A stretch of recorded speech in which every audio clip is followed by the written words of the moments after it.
What is up, everybody? Bobby here, the Nintendo Guru, joined by the best dad in all the world, a Nintendo dad, Justin Masson. Today on Nintendo Talk, did Nintendo do enough to sell the Switch? Justin, you're back for another episode of Nintendo Talk, and, you know, there's been a lot of talk lately. Was this enough to move the Switch? Did Nintendo do enough? It's your turn. Go.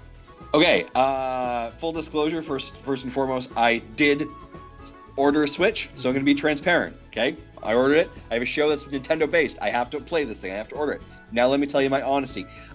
Did Nintendo do enough to sell the Switch? I think they've pre-sold or sold out, so they've done enough to sell Switch. Did they do the right things to sell the Switch? That, sir, is the ultimate question here. I don't think they did the right things to sell the Switch. I don't think they put it at a price point that is affordable and, like, is at that impulse buy stage that we saw the Wii at several years ago that made the Wii such a success and was allowed Nintendo to come back and easily take that marketplace for the casual gamer.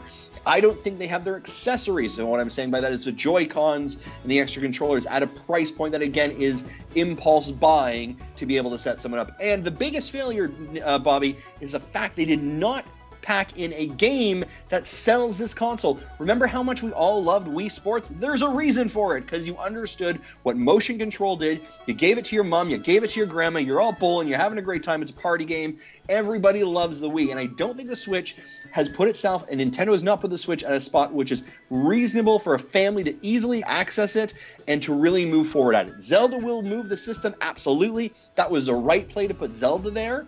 But I don't think it did enough to grab its casual gamers to come back to the system and put down their money. Bobby, what do you think? I think that, I agree with a lot of what you're saying. I truly do feel like after the conference, I was buying this thing regardless. Going in, I had three things that I needed to know. 1, price. 2, release date. 3, can I pre-order? Nintendo answered 2 out of 3, and eventually they answered the third later on that night. I was always in the idea of, like, if this thing is priced $250 to $300, I'm buying it. $250, I'm buying 2 without a blink of an eye. $300, I was able to still afford 2 at a blink of an eye. If it went higher, I was like, there's no way, they're DOA. I do agree that, like, the pack-in is going to hurt them. I feel like they should have done something, but right now it's the Nintendo faithful that are buying. They can sell 2 million of anything with a blink of an eye just because people are they're Nintendo faithful. They're going to buy whatever Nintendo puts out. This was enough for Nintendo fans to buy. I don't feel it was enough to sell to the people that aren't the hardcore Nintendo fans. That's not me. Like, they sold me before they even talked about anything that day. That said, in that conference, I felt like they missed a lot of opportunities. They didn't spend enough time on the online functionality. They didn't talk about Virtual Console. They didn't talk about cloud saves. They didn't talk about the power of this console, which ultimately is not that big a deal. But they didn't do the major thing that I feel is the most important thing of what this thing does. They didn't talk enough about games and third-party games. They sprinkled in some games about Joy-Con controllers and glasses of ice and all that, and that's all cool, that's all techie and all that stuff, and that's awesome. But I felt like this console plays games. Where are the games? Yeah, and I got a couple questions for you here, Bobby. We've talked about before the Canadian exchange rate, which is horrible, right? I've told you essentially that for me to pick up a console, 2 spare Joy-Cons, and a game that I am near 600 Canadian dollars, right? Would you have dropped $600 USD for what I got? It would have been a very hard sell for me. Yeah. I would have really had to think about it long and hard before I did. And that was my main thing. Like, I definitely knew I was going to try to buy one day one. If it was priced at $300, I was like, there's no doubt about it. $400, I had to look at it. I really did. And I would have had a harder time if I was in your shoes or any one of my Canadian friends that had to make that decision. To me, it was a no-brainer. It was like, $300, I got it. But I can see why people that lived in Canada struggled a little bit, because that's a big pill to swallow, honestly. But for me, when I look at it and I go, well, look, I can play this thing at home.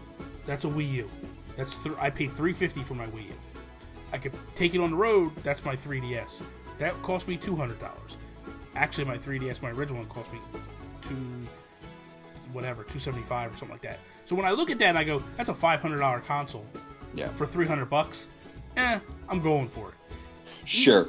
So when you look at that, and I look at like a PS4, like a PS4 Pro that's $400, I'd rather buy this over a PS4 Pro because of the ability to take those games on the go. So for me, that's when I looked at it. I was like, when I was looking at it, I was like, home, go, I'm sold, and that's basically where I was at. I will be interested to see the sales numbers of this thing after this kind of immediate gap that we've had. Obviously, we talked about, I think they are now sold out. The 2 million copies that were sent, or the 2 millions are pushed out of the stores. Pre-orders, I think, are basically sold out, which is what Nintendo wanted by the end of March 31st. But what does the life cycle look after this? Has Nintendo done enough to sell the average consumer that this is in their price range? It is something unique for an experience, and why they need to put down money other than what a PS4 is or an Xbox, which are cheaper and has more content at the ready. And I think that's the challenge Nintendo's going to sell. Will it sell in Christmas? Absolutely it will. Right? You put a Mario Odyssey right before Christmas with this game, like just start making the Mario money rain is what's going to happen there pretty much. But they have to position themselves. They need to tell a better story, and that's really up to Nintendo at this point to do. So let us know in the comments below, do you think that Nintendo did enough to sell the Switch? Did you pre-order a Switch? We're very curious. Let us know. Follow me, Twitter, @Nintendo Gurus. Follow Justin, @Masson23. That is all. See us later.